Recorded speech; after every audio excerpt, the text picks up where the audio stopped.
नमस्ते दोस्तों, आपका आपके अपने चैनल वेद ज्ञान धर्म स्टोरीज पर स्वागत करती हूँ। आज की कहानी का नाम है 16 साल की गरीब लड़की।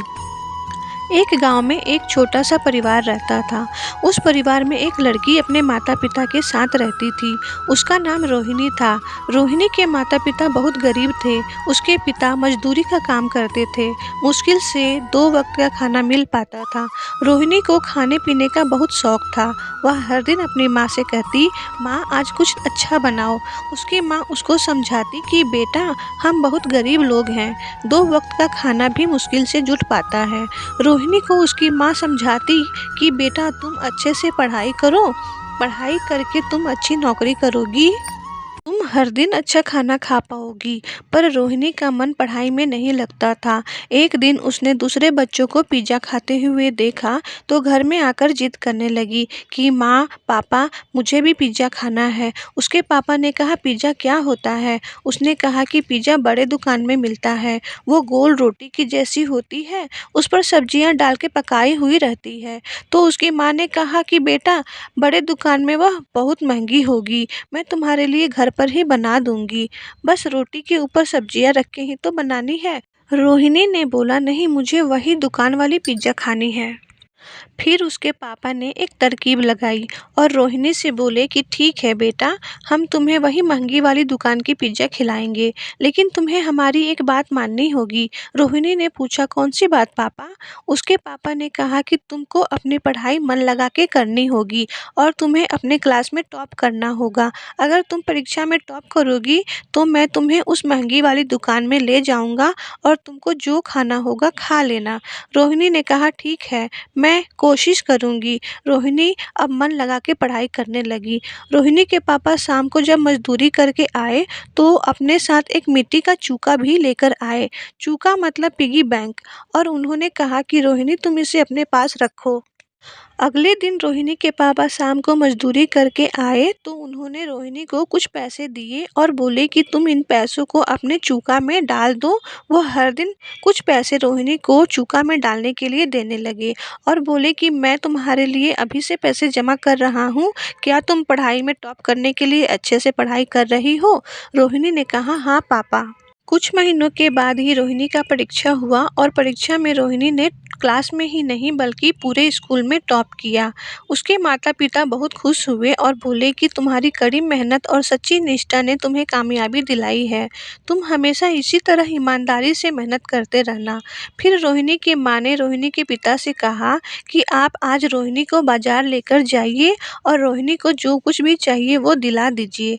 फिर रोहिणी के पापा ने जो मिट्टी के चूका में से पैसे जमा किए थे वो सारे पैसे को लेकर रोहिणी के साथ बाजार गए और रोहिणी के लिए कुछ ज़रूरी चीज़ें खरीदी और उस महंगी वाली होटल में पहुंच गए जहाँ से रोहिणी को पिज़्ज़ा खानी थी। थोड़ी देर बाद वेटर आया और बोला कि मैं आपके लिए क्या लेकर आऊँ? तो रोहिणी के पापा ने कहा हमारी बेटी के लिए आप एक पिज़्ज़ा लेकर आइए। फिर वेटर ने अपनी डायरी में ऑर्डर लिखते हुए कहा कि और आपके लिए क्या लाऊँ? तो रोहिणी के पापा ने कहा मेरे लिए कुछ मत लाइए, मेरे पास थोड़े ही पैसे हैं। मेरी बेटी ने स्कूल में टॉप किया है, इसलिए मैं अपनी बेटी को अपने वादा के अनुसार इसको पिज़्ज़ा खिलाने के लिए लाया हूँ। वेटर ने अपने होटल के मालिक को ये सारी बातें बताई तो होटल के मालिक ने रोहिणी का बहुत सम्मान किया और आगे चल के और तरक्की करने के लिए उसको प्रोत्साहित और प्रेरित किया और सबके सामने रोहित की कामयाबी के बारे में बताया। होटल में जितने भी लोग थे सबने रोहिणी के लिए ताली बजाई। होटल के मालिक ने रोहिणी और उसके पापा के लिए 2 पिज़्ज़ा मंगवाई और बहुत सारी मिठाइयाँ भी पैक करके दी फ्री में और कहा कि आप ये मिठाइयाँ अपने घर के आस पड़ोस में बांट देना। रोहिणी ने घर आकर होटल वाली बात अपनी माँ को बताई। उसकी माँ ने कहा कि बेटा ये तुम्हारी कड़ी मेहनत का फल है। रोहिणी ने कहा कि माँ ये कामयाबी मुझे आप दोनों के साथ और अच्छी शिक्षा से मिली है। आपने हमेशा मुझे अच्छे से पढ़ने के लिए प्रेरित किया है। और रोहिणी के मन में होटल के मालिक के लिए भी बहुत सम्मान आ गया था। होटल में जो कुछ भी हुआ था रोहिणी उससे बहुत बहुत प्रभावित हुई थी और उसने अपने मन में ही ठान लिया था कि मुझे और कड़ी मेहनत करनी है। वो दिन रात कड़ी मेहनत करके कुछ ही सालों में आईएएस अफसर बन गई। फिर एक दिन रोहिणी उसी होटल में गई तो होटल के मालिक को पता चला कि लेडी आईएएस अफसर उनके होटल में आई हैं। तो होटल के मालिक रोहिणी का स्वागत करने आए। तो रोहिणी ने होटल के मालिक को बहुत सम्मान दिया। रोहिणी ने होटल के मालिक को पैर छूकर प्रणाम किया। होटल के मालिक को समझ नहीं आया कि ये क्या हो रहा है। वो अचंभित होकर देख रहे थे। फिर रोहिणी ने बताया कि सर, मैं वही गरीब 16 साल की लड़की हूँ जो कुछ साल पहले आपके होटल में पिज्ज़ा खाने आई थी और आपने मेरे स्कूल में टॉप करने पर आपने मुझे प्रोत्साहित किया था। आपके प्रोत्साहन पाकर आज मैं एक आईएएस अफसर बन गई हूँ। आप मुझे आशीर्वाद दीजिए कि मैं अपने देश की सेवा अच्छे से कर पाऊँ। ये सब देखकर होटल के मालिक के आंखों में आंसू आ गए और उन्होंने रोहिणी को खूब सारा आशीर्वाद दिया। तो दोस्तों, इस कहानी से हमें ये सीख मिलती है कि हमें ज़िंदगी में कोई भी मिले सबको प्रोत्साहित करते रहना चाहिए। और दूसरी सीख ये है कि कड़ी मेहनत एक दिन कामयाबी के शिखर तक पहुंचा ही देती है।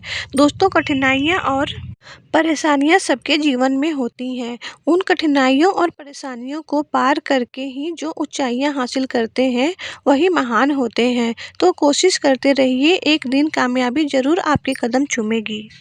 दोस्तों, आशा करती हूँ आपको ये कहानी बहुत पसंद आई होगी। अगर आपको ये कहानी पसंद आई हो तो प्लीज़ एक लाइक और एक कमेंट करना ना भूलें। अगर आप इस चैनल पर पहली बार आए हैं तो प्लीज़ सब्सक्राइब कर लें ताकि आपको हमारे आने वाले वीडियोज़ की नोटिफिकेशन मिलती रहे। और हो सके तो इसे अपनी फैमिली और फ्रेंड्स के साथ शेयर करें। वीडियो के अंत तक बने रहने के लिए आपका बहुत बहुत धन्यवाद। हर हर महादेव।